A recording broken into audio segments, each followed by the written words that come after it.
Hi folks, and good morning, and welcome to my favorite part of the woods.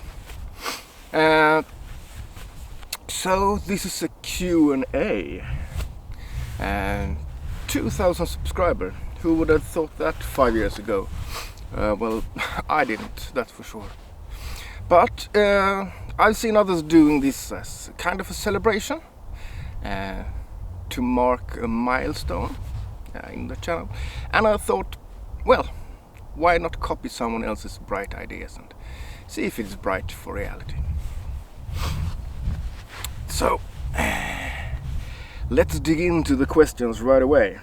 And the first question is from Marcy, and she says, the obvious one is, what's your favorite stove?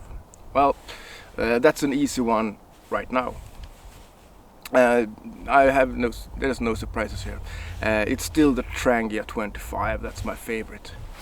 It's been with me for years and years, and it just works. I haven't found anything that checks all the boxes for me in a way that the Trangia 25 does. I am on two minds to get myself 27, since I do a lot of solo hiking, and that would bring all the options, almost all the options, for the 25, but in a smaller package. I've been humming and hawing about that for quite some time, and I still haven't made my mind up. We'll see. But for now, hands down, Trangia 25 is my favorite stove. So let's see. And Paul Kennedy, he has several questions in one comment, so I take them one by one. What really gets you angry on the trail? Well, hikers that are ruining it for other hikers by being too loud, by wrecking the trail, leaving their garbage, and all in all, shows no concern for other people or nature. They treat it like it's their private toy. They can do whatever they like with. That makes me angry. I won't. I feel a rant coming on, so I cut it there. Forest or hills? I'm more of a forest guy.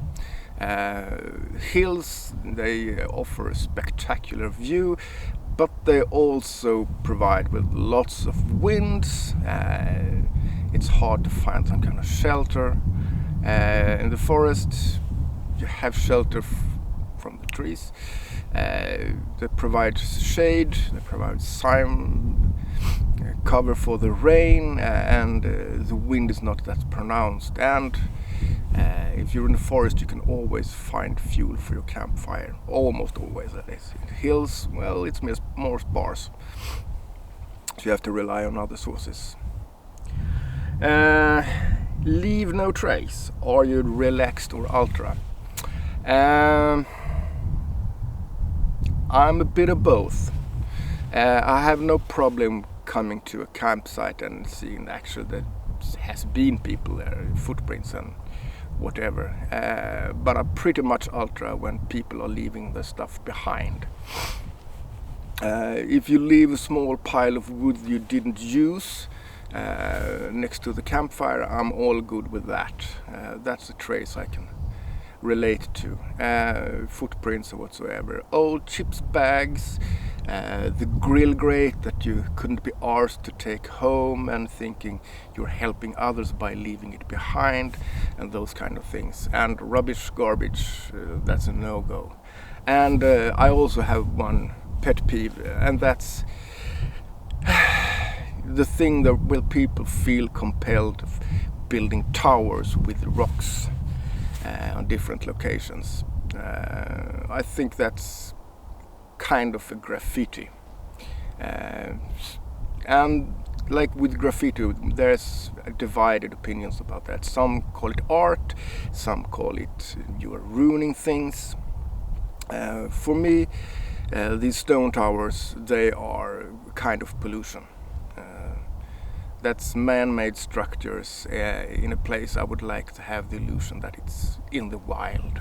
So I'm not too keen on those, not like I'm going to go and tear them down or anything, but it's a thorn in my side every time I see them on a wilderness trail. So I'm more ultra than relaxed probably, but I can stand seeing that people has been there before. Where did you learn to cook? From Desert Diamond. Well, in my kitchen when I moved from home. I know I've been on this topic in an earlier video, and I said that being dirt poor and having to eat your own mistakes, it's kind of effective. It's not the most pleasant way to learn to cook, but it's efficient. So basically at home, and after a while you get a feel for what works and what not, and what your kind of food is, what you like most and what you don't like, and then you adapt to that. And when I go outside cooking, I basically try to do everything like I would do it at home, but I do the modifications that are absolutely necessary, because you're a bit limited with the gear you bring along. So I learned to cook at home, and when internet became a thing and YouTube and so forth, I've got a lot of good tips from other content creators on internet. So there's my schooling. And here is a real tough one from Simon Hamilton. What's the best meal you have ever cooked whilst camping? And that's a real hard one. Every time I do pancake for breakfast, that's the best meal ever, or every time. And I think there's two meals that I'm kind of pleased with, because I'm surprised how good they came out. And one I caught on video, and that's the chicken Alfredo made with a new saute pan from Atrangia. And it came out much better than I expected. So that's topping my list. And another time I was out with my wife and I made a curry, and I made my own naan breads at the campfire, and it also turned out spectacular well, much better than unexpected. So I think those two are sharing the top position of best meals ever. But most of the times food outdoors, it tastes so much better, so any meal can be the best right then and there. So kind of avoiding the question a bit, but it's the God honest truth. I can't give you a better answer, and really be honest. And the second part of Simon's question is, what is the best time of year for you that you love camping? And since I basically do camping in Sweden, I would say it's the summer half of the year, April to late September, early October, because everything is so much easier than it's not as that rainy, it's not that windy, it's a little bit warmer, and summer in Sweden, where I live, rarely get really hot. Temperatures above 30 degrees is a rare exception. More likely that we have 18 to 24 degrees in summertime, and pretty even weather. If we get a good weather front coming, it usually can stay for a long time. So everything gets so much easier. I do enjoy going out for hikes in autumn and winter and early spring, but since I don't have much gear to cope with the cold, I don't tend to stay overnighters in wintertime. Maybe I will later on, who knows. I've been thinking about getting better gear for real cold weather, but I'm not there right now. So I would say late summer and late spring, because the weather is real great, but there's not that much insects that bother you. We're moving on. Michael, you have both gas canister and spirit options for your various Trangia systems. As gas is more controlled, why do you still use the spirit burner, and which do you prefer?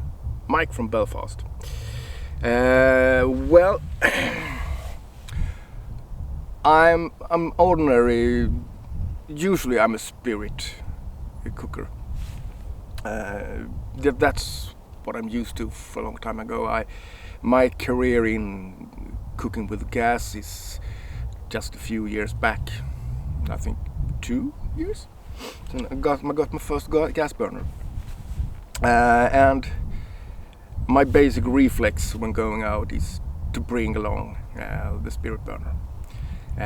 But more and more I've come to appreciate some of the aspects with the gas. And short listing, spirit, it's silent, it's very reliable, it works in pretty much any condition, at least if you have a proper windshield. And for me, I know by looking at my spirit bottle how much time I have for that. Do I need to refill this bottle, or is it enough for what I plan to do? Gas, you have an excellent flame control, and if you are in a hurry and want to boil something fast, you can't really beat gas. But it's noisy, and I don't have a grip on how much gas it's in a canister when shaking it. I guess people that are doing it all the time have a better sense of it, but I'm pretty much clueless. Is this half full or almost empty? I don't know. So it's an element of uncertainty for me. So it becomes more to carry. I have to have a spare canister just in case, you know. So my reflex is spirit, but I do appreciate gas too. So a bit of both. And from Rasif Mahathir, sorry if I butcher your name, outside of native Sweden, which other countries would you like to do an outdoors video from? All of them? That's a short answer. I've been in other countries, and coming to nature type, which I'm not familiar to, it's always amazing because they offer something that I'm not used to, and it's always kind of exotic.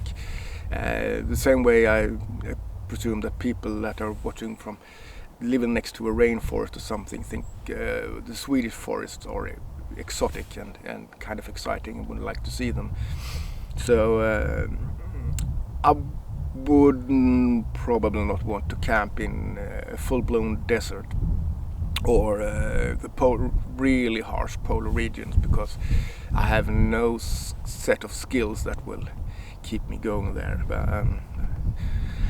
But any country. I wish I had my gear and more time when I went to New Zealand, and the same when I was in the United States and Switzerland last. I would have enjoyed it very, very much. So all the countries. It's just, and a matter of time and opportunity. And here's a question from Tiger. Have you ever been in a dangerous situation while hiking? For example, an unexpected storm, got to cold wild animal encounters, etc. Uh, Not really. There's few opportunities to animal encounters where I live. The occasional elk or moose, and if you get on the wrong side of their temper, they can potentially be life-threatening. But if I ever see a moose, it's from a very far distance. And this far south, we don't have bears. A few stray wolves can occur, but not in. I have never seen one, and mostly they're probably a danger for dogs, since they are competing about territory. So no real wildlife encounters. The wildlife I tend to see are more like squirrels and small birds, and I guess a pack of squirrels can do some serious damage, but I don't consider them dangerous. And too cold. On a few occasions I've been in winter time, get myself soaked pretty far up on my legs to the knees, and that could potentially have ended bad, but I always had enough spare gear to keep myself warm or get to a warm place. So I've been lucky so far. When the weather has turned bad, it's not been that bad. So no, I would like to say that I plan my hikes that good. I never have any dangerous encounters, but they can happen anytime, so I can't take credit for that. It's just plain luck. So nothing dangerous.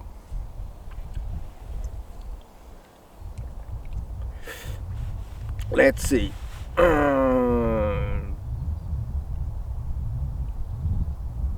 And the last questions. I've been having on about this one. It's from Jarmo Salonen. And he says, this is not related to outdoors activity exactly, but if you want to reply. And he asks about our integration, sorry, my bad. Integration and assimilation of immigrants has failed somewhat in Sweden. And yeah, a bit I can say. I think we dropped the ball somewhat, because I have to go back pretty far now, and this is my 2 cents. There's no science here. It's not the truth in any way. It's my opinion. But if we go back to the end of World War II, when all of Europe and the rest of the world basically had to rebuild all the damage that the World War II have caused, Sweden had a very lucky break. We didn't get directly involved in this serious conflict, so our civilian industry was up and running all the time, and we had goods and we had services that other countries sorely needed. So our factory wheels were spinning and we basically were on fire. And our biggest problem then was we didn't have enough workforce. We couldn't fill all the orders with just Swedish citizens. So we basically imported people from all around Europe. Some factories went down to villages around the Mediterranean and in Finland, I know, and basically vacuumed whole villages. Just that we fix everything. You get a job, you get something to live, schooling for your kids, your whole family is welcome. Just come now, pack your things and follow us immediately. And all had jobs, and they kind of started, they felt wanted, you could at least say. You headhunted them. So they had a much easier trip into Swedish society than what we have today, when we have a larger number of unemployment, and people are coming not because we bring them here, because they have nowhere else to go. Basically, they got to go somewhere. They often come from a place of severe conflict, civil war or other kind of wars, and we aren't opening up society for them in the same way. And Sweden is kind of used to everyone that comes here gets a job, gets somewhere to live, and find their way into our society that way. That avenue isn't open today in the same way. Of course, we have people that come here that very much in surgeons, for example, we are importing because we haven't had enough, so they have this avenue. But many people, they don't have this, so they get put in, I won't say refugee camps, but refugee centers, and there they remain for some time before we can make our mind up if we are going to give them kind of a green card. So they don't get a running start, and since they put it a bit outside the society, they don't get an avenue in. I'm not sure how to solve this. I'm not an expert in the matter, but I think whether they are planning to stay or not, because many don't come here because they want to, they have to. And if they could go home tomorrow, probably many will. But I think we should at least equip them with the knowledge to integrate with this society if they wanted to. So basic skills in Swedish and how our society is built up, and so from day one, at least give them the opportunity right away. And if they're not planning to stay and really want to go home, well, I think that's their prerogative, but at least give them a better chance. And you find bad apples in all bunches. I mean, no matter what group you look at, you find real dirtbags everywhere. But in this day and age and social media, these dirtbags get attention from news and clickbaits and whatnot, and I think we get a skewed picture of how different groups really are. And at least historically in Sweden, it's always been the latest bunch that comes that had a bad name because we don't really know it. So when the Finns came, they were the bad apples, and then they were replaced by people from Turkey or Greece or Italy, and the latest one was always the worst because we didn't got to know them. And I sometimes fear that they will take over our society with their ways and their traditions and whatnot, and I really can't believe that, because a minority always have to kind of adapt to the majority. It's been this way always. For some group it takes a longer time, but in the end you kind of get assimilated. It was the same thing with my ancestors that went away and pillaged the British Islands, and some went east to Russia and conquered and behaved pretty badly, but one day they kind of married into society, and now if they trace their roots, they can maybe say that, oh yes, I was from Norway, my ancestors, but I feel very British or whatnot. So in the end, I think the integration will run its course, but we could do a better start of it. Well, let's see if I have more questions. I think I got the most of them. yeah, that was the questions that had time to flourish in the comments. I guess if there comes more questions later on, I will pick them up, and I sometimes get questions that I see, oh, there's a video idea, and probably that's coming. But thank you for sticking by me, and not just in this video, but in other ways too. I mean, as I said, 2K subscribers. It really exceeds all my expectations, and for me that's big. I know others count their subscribers in millions, but for me it's still huge.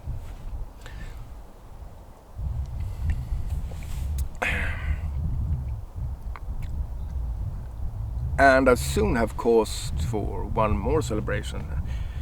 In a couple of months this channel turns 5, so it's still a toddler,